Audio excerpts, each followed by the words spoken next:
Biz kim? Mulki Turon farzandlarimiz. Istiqlolning ahamiyati ko'z oldimizga yaqqol namoyon bo'ladi. Shunga monand Istiqlol ayyomi bu yil yangi hayot uchun, yangi O'zbekiston uchun shiori ostida ezgu g'oya asosida nishonlanayotgani zamirida ham yurtdoshlarimizning vatanimizga bo'lgan mehr muhabbati va cheksiz faxru iftixori mujassamdir. Ayni jihat Ko'hna va Boqiy Buxoro majmuasida mamlakatimiz mustaqilligining qutlug' 32 yilligiga bag'ishlangan viloyatimizning asosiy bayram shodiyonasida ham o'z ifodasini topdi.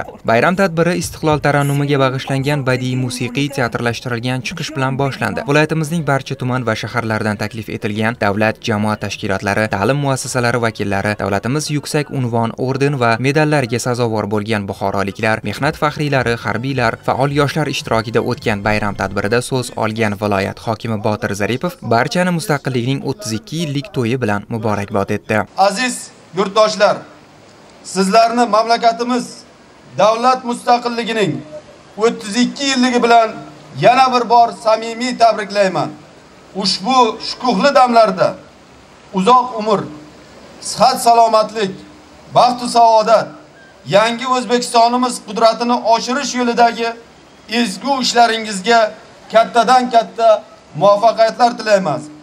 Yurtimiz osmoni hamisha musaffo bo'lib, Yaratganning o'zi vatanimizni yomon ko'zlardan asrasin. Xalqimiz omon, mustaqilligimiz abadiy bo'lsin.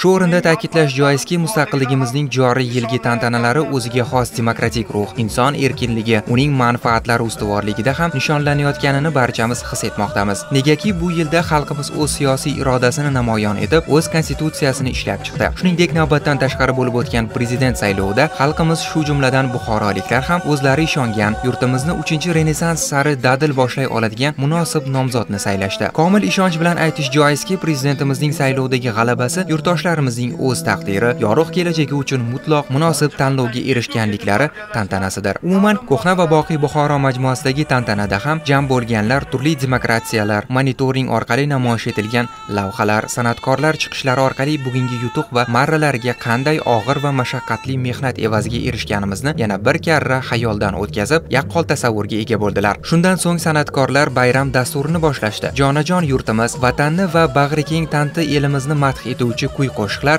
nazmiy kompozitsiyaga ertamiz egalari, bolajonlarning chiqishlari ulanib ketdi. Tinchlik, osoyishtalik, baxt, shodlik, yorug' kelajak haqidagi kuy-qo'shiqlar bilan sahna sho'x shodon kulguga to'ldi. Bayram dasturi so'ngida buxorolik xonandalar, shuningdek poytaxtdan tashrif buyurgan taniqli san'atkorlar yig'ilganlarga bayram kayfiyatini ulashdi. Viloyat markazida So'lim bog'da bo'lib o'tgan tantana shukuhi qalblarga ko'chdi. Yurtimizga bayram shukuhini hadya etayotgan bu kabi tantanalar viloyatimizning barcha tuman va shaharlari, mahallalari, mehnat jamoalarida davom etadi.